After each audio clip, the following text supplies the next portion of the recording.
Updates చూసుకుంటే అంబేద్కర్ కోనసీమ జిల్లా సకినేటిపల్లి మండలం అంతర్వేది తీరంలో సముద్రం ఉన్నట్టుండి 500 మీటర్లు వెనక్కి వెళ్లింది. దీంతో స్థానికులు ఆశ్చర్యంతో పాటు భయోందోళన వ్యక్తం చేస్తున్నారు. అంతర్వేది సముద్ర తీరంలో ఉన్నట్టుండి నీళ్లు 500 మీటర్లు వెనక్కి వెళ్లింది. దీంతో సముద్ర తీరమంతా మోకాళ్ల లోతు ఒండ్రు మట్టితో ఎడారిగా మారింది. దీంతో ఏం జరుగుతుందోనని స్థానికులు ఆందోళన వ్యక్తం చేశారు.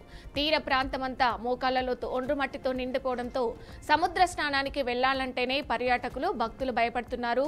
మునుపెన్నడూ ఇటువంటి పరిస్థితి అంతర్వేది తీరంలో ఏర్పడలేదని, సునామీ వచ్చే సూచనలు ఉన్నప్పుడే ఇటువంటి పరిస్థితులు ఏర్పడతాయని గ్రామస్తులు ఆందోళన వ్యక్తం చెందుతున్నారు. ఎడారిని తలపించే విధంగా విశాలంగా ఉండే సముద్రం అకస్మాత్తుగా వెనక్కి వెళ్లిపోవడంతో ఏం జరుగుతుందో అన్న ఆందోళన భయోందోళన వ్యక్తమవుతుంది.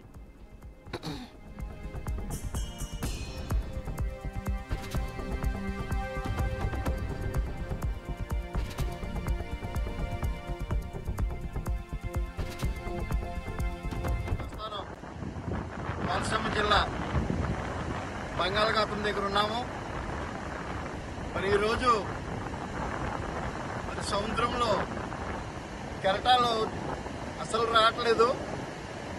మొత్తం అంతా ఊపు ఒండ్రు వచ్చేసి మోకాళ్ళ లోతు పైనే మరి సముద్రం పక్కన నడాలంటే భయం వేస్తుంది. చాలా ఉధృతంగా ఉంది. మరి చాలా భయకాంతులతో జనం అంతా ఎప్పుడు కనీ విని విరిగినట్టుగా ఇక్కడ ఒండ్రేయటం ఏంటి, రాగిడి రావటం ఏంటి, మరి మోకాళ్ళ లోతు పైనే మరి రాగిడి వచ్చేసింది. సముద్రం అయితే కెరటాలు అసలు ఏమీ కనిపిస్తలేదు. చాలా మరి భయక్రాంతులుగా ఉన్నాము. ఎందుకంటే సముద్రం వెనకెళ్తే సునామీ వచ్చే సూచనలు ఉన్నాయని మరి శాస్త్రజ్ఞులు చెప్పడం మేము విన్నాం. కనుక దయించి మరి అందరూ కూడా ఇక్కడ నిత్యము మరి కొలిసే శ్రీ లక్ష్మీనరసింహస్వామి టెంపుల్ ఉంది. ఎంతోమంది ఇక్కడ స్నానాలు చేసి మరి నరసింహస్వామి దగ్గరికి వెళ్ళి దర్శించుకుంటారు. మరి ఎప్పుడు కూడా మేము పుట్టినప్పటి నుంచి కూడా చూస్తున్నాము. ఎప్పుడు కూడా ఈ విధంగా మరి ఒండ్రేయటం, మరి రాగిడి మోకాళ్ళ లోతు పైన లోనికి వెళ్తే ఇంకా చాలా మునిగిపోయి చనిపోయే పరిస్థితులు ఉంటాయి. కనుక ఇక్కడ ఒట్టినే కాళ్ళు మోకాళ్ళ లోతు దిగిపోతున్నాయి.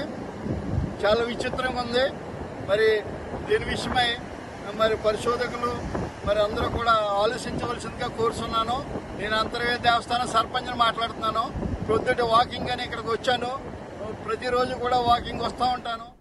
బంగ్లాదేశ్లో ఓ గిరిజన బాలికపై జరిగిన సామూహిక అత్యాచారం స్థానికంగా జాతుల మధ్య చిచ్చు రాజేసింది.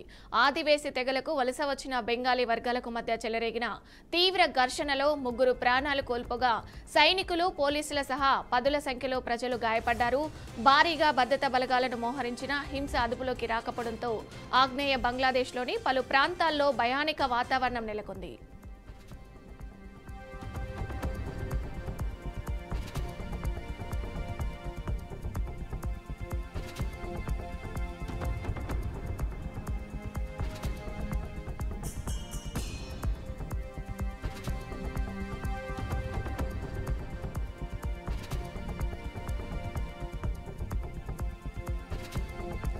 భారత్ మయన్మార్ సరిహద్దుల సమీపంలోని చిట్టాగాంగ్ కొండ ప్రాంతమైన కాగ్రాచారి జిల్లాలో మంగళవారం 8వ తరగతి చదువుతున్న ఓ గిరిజన బాలిక ట్యూషన్ నుంచి ఇంటికి తిరిగి వస్తుండగా సామూహిక అత్యాచారానికి గురైంది. అర్ధరాత్రి సమయంలో అపస్మారక స్థితిలో ఉన్న ఆమెను గుర్తించిన కుటుంబ సభ్యులు ఆసుపత్రికి తరలించారు. ఈ ఘటనపై గిరిజన సంఘాలు తీవ్ర ఆగ్రహం వ్యక్తం చేశాయి. శనివారం నుంచి నిరసనలు ఉధృతం చేసి టైర్లు కాల్చి చెట్లను అడ్డంగా వేసి రహదారులను దిగ్బంధం చేశారు. దీంతో ఆదివారం నాటికి ఆందోళన హింసాత్మక ఘర్షణలుగా మారాయి.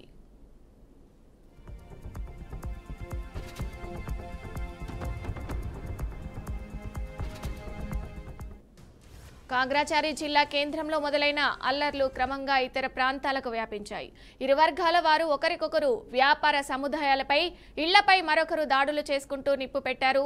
దీంతో జిల్లా కేంద్రానికి 36 కిలోమీటర్ల దూరంలోనే గుయిమార ప్రాంతంలో పరిస్థితి చేయి దాటింది. అక్కడ జరిగిన కాల్పుల్లో 3 మరణించారని డిప్యూటీ ఇన్స్పెక్టర్ జనరల్ ఆసన్ హబీబ్ తెలిపారు. మృతదేహాలను కగ్రాచారి సదర్ ఆసుపత్రికి తరలించినట్లు ఆయన చెప్పారు. మృతులు ఏ వర్గానికి చెందినవారు అధికారులు వెల్లడించలేదు. ఈ ఘర్షణలో 13 మంది సైనికులు, 3 పోలీసులు కూడా గాయపడినట్లు హోం మంత్రిత్వ శాఖ ప్రకటించింది.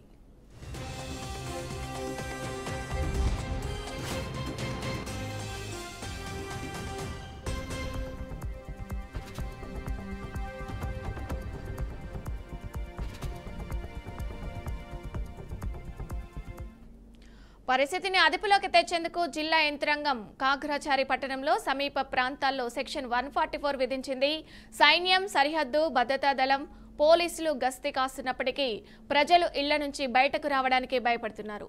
అక్కడ కర్ఫ్యూ వాతావరణం నెలకొందని స్థానిక జర్నలిస్టులు తెలుపుతున్నారు. ఈ ఘటనపై బంగ్లాదేశ్ హోంశాఖ విచారం వ్యక్తం చేసింది. తక్షణమే దర్యాప్తు జరిపి దోషులను కఠినంగా శిక్షిస్తామని హామీ ఇచ్చింది. ప్రజలందరూ సంయమనం పాటించాలని కోరింది. బాలికపై అత్యాచారం కేసు సైన్యం సహాయంతో ఓ బెంగాలీ యువకుడిని అరెస్టు చేసి కోర్టు ఆదేశాలతో 6 రోజులు కస్టడీకి తీసుకొని విచారించనున్నట్లు పోలీసులు వెల్లడించారు.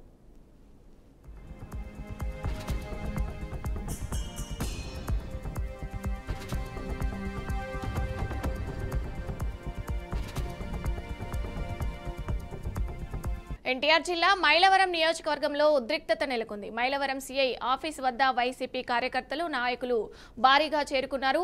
ఇబ్రహీంపట్నం వైసీపీ నాయకుడు కోమటి కోటేశ్వరరావును అక్రమంగా అరెస్టు చేశారంటూ వైసీపీ కార్యకర్తలు తీవ్రంగా ఆందోళన వ్యక్తం చేస్తున్నారు. ఈ నిరసనలో మాజీ మంత్రి జోగి రమేష్ కూడా పాల్గొన్నారు. సీఐ ఆఫీస్ వద్ద బైఠాయించి అరెస్టైన వ్యక్తిని వెంటనే విడుదల చేయాలని డిమాండ్ చేశారు. పోలీసులు ఎవరి కోసం పని చేస్తున్నారంటూ ఆగ్రహం వ్యక్తం చేశారు. డౌన్ డౌన్ కేపీ మట్టి దొంగ, మైలవరం వీరప్పన్ డౌన్ డౌన్ అంటూ కార్యకర్తలు నినాదాలు చేశారు. పోలీసులు కూటమి ప్రభుత్వానికి పావులు కాకూడదని, కూలీలు అవ్వకూడదని మాజీ మంత్రి జోగి రమేష్ హెచ్చరించారు.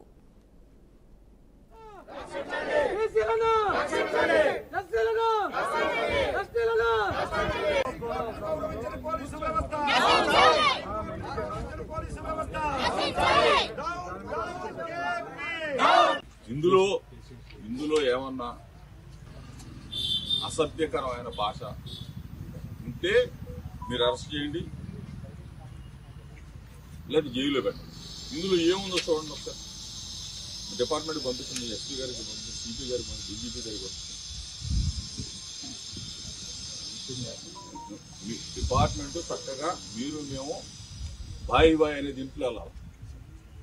అధికార పార్టీకు, తెలుగుదేశం పార్టీకు, చంద్రబాబుకో లేకపోతే ఇక్కడ ఉన్నాడు ఎవరు ఎమ్మెల్యేకు తొత్తులుగా మారారు. మరి మీకు మాకు ప్రజాస్వామ్యంలో కూని చేసినట్టు అవుతారు. కూని దీని నాన్ బెయిల్బులా, ఎవరు చెప్తున్నాడు? ఎమ్మెల్యే చెప్పాడా? గొప్పది మార్చుకోండి. ఇది నాన్ బెయిల్బుల్ వేస్తే ఇది మంచి పద్ధతి కాదు. మీకు డిపార్ట్మెంట్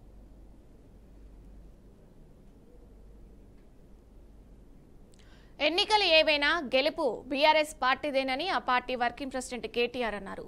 స్థానిక సంస్థల ఎన్నికలను ఎదుర్కొనేందుకు తమ పార్టీ సిద్ధంగా ఉందని చెప్పారు.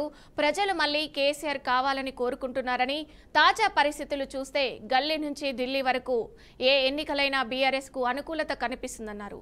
కాంగ్రెస్ ప్రభుత్వంపై ప్రజలు పిచ్చి కోపంతో ఉన్నారని చెప్పారు. ఉన్న నగరాన్ని పట్టించుకునే దిక్కు లేదు కానీ కొత్త నగరాన్ని కడతానని రేవంత్ రెడ్డి పోజులు కొడుతున్నారని విమర్శించారు. ఎన్నికలకు ముందు గ్యారెంటీ కార్డులతో కాంగ్రెస్ పార్టీ గరిటిపెట్ చేసిందని, ఈ మోసాన్ని గుర్తు చేసేందుకే తాము బాకీ కార్డులను తీసుకొచ్చామన్నారు. కాంగ్రెస్ పార్టీ రాష్ట్రంలోని అన్ని వర్గాలకు బాకీ పడిందని ఆరోపించారు. కాంగ్రెస్ పార్టీ చెప్పిన అభయహస్తం కాస్త భస్మాసుర హస్తం అని తేలిపోయిందన్నారు. ప్రజలు మర్చిపోయారు. ఎన్నికలకు ముందు ఏదైతే మేము అరచేతిలో వైకుంఠం చూపెట్టి ప్రజల్ని మోసం చేసి ఓట్లు తెచ్చుకున్నామో ఆ విషయం అంతా ప్రజలు మర్చిపోయారని చెప్పి కాంగ్రెస్ పార్టీ వాళ్ళు అనుకుంటా ఉన్నారు. ఎన్ని మాటలు చెప్పారో కాంగ్రెస్ వాళ్ళు మర్చిపోయారు కానీ ప్రజలు మర్చిపోలేదు. అందుకే నిన్న ఒక వినూత్నమైన కార్యక్రమాన్ని తీసుకున్నాం.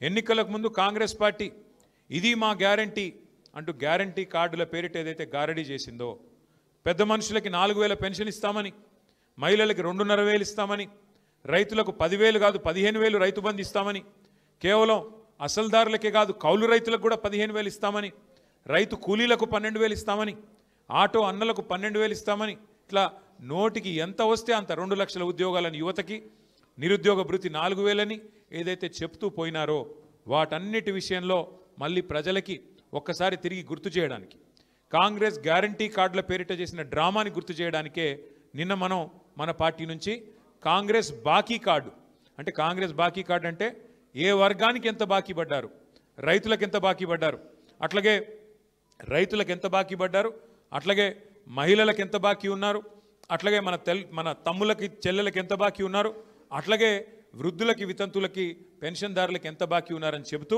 ఇవాళ కాంగ్రెస్ బాకీ కార్డు పేరిట రైతు భరోసా ఎంత బాకీ పడ్డారు, నిరుద్యోగులకు ఎన్ని ఉద్యోగాలు ఎంత బాకీ పడ్డారు, ₹1,00,000 కేసీఆర్ గారు పెళ్లికిస్తే కళ్యాణ్ లక్ష్మి పేరిట షాదీ ముబారక్ పేరిట మేము తులం బంగారం ఇస్తామన్నారు.